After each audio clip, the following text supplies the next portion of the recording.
ના સાહેબનું એમ કે કામકાજ સારું છે એમ.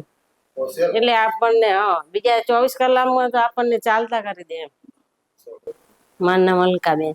હા, હેરાન તો બહુ જ થયા. સમય તો આમ તો 10 વર્ષથી થાય છે, પથરી થાય ને વળી ઓપરેશન કરાવવું પડે. આમે ચોથી વાર ઓપરેશન કરાય. રૂપેશભાઈ ગુપ્તા જોડે પહેલા અમે 2 વર્ષ પહેલા અમે કરાવ્યું હતું 2022માં, બરાબર. એ ટાઈમે એમની સર્વિસ અને કામ સારું લાગ્યું હતું. જ્યારે થાય ત્યારે તો દુખાવો થાય, પણ આ વખતે એમ કે પેશાબ બંધ થઈ ગયો. સાહેબની હોસ્પિટલમાં બધા સ્ટાફ, પછી રહેવાનું, સાહેબનો સ્વભાવ, સાહેબ આવે જાય, આપણને પૂછે કે કેમ છો. એક જ કિડની હતી એમને, એટલે અમુક ડોક્ટરો જોડે ગયા એટલે લોકો રિસ્ક લેવાની ના પાડતા હતા, પણ રૂપેશ ગુપ્તા સાહેબે કીધું કે ના, કોઈ વાંધો નથી, બધી મારી જવાબદારી, અને તમને વ્યવસ્થિત ઓપરેશન અને ટ્રીટમેન્ટ થઈ જશે. સારું. નળીમાં પથરી અટકી ગઈ ને એટલે પેશાબ બંધ થઈ ગયો, એટલે બહુ તકલીફ પડી, ઉલટીઓ બહુ થતી હતી.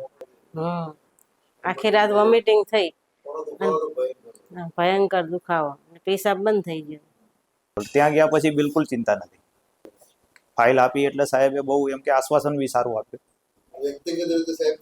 વ્યક્તિગત રીતે બહુ સરસ સ્વભાવ, આપણને ફોન કરીને પૂછે સામેથી, બરાબર. પછી વારંવાર મળવા પણ આવતા, કેમ છે તબિયત પૂછે. સ્ટાફ બી સારો નીકળ્યો, બધી સર્વિસ બી સારી આલી, બાકી કોઈ તકલીફ. એટલે પછી અમે તરત પાટણ ગયા. હા, રૂપેશ ગુપ્તા ને ત્યાં 2 વર્ષ પહેલા મેં ઓપરેશન કરાવ્યું એમની પાસે.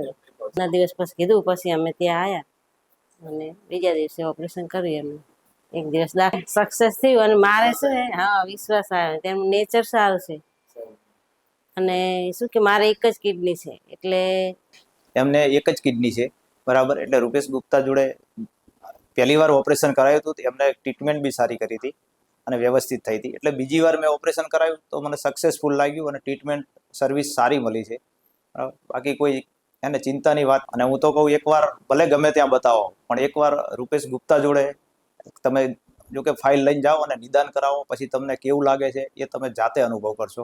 મને તો સારું લાગ્યું છે, એટલે કહું છું.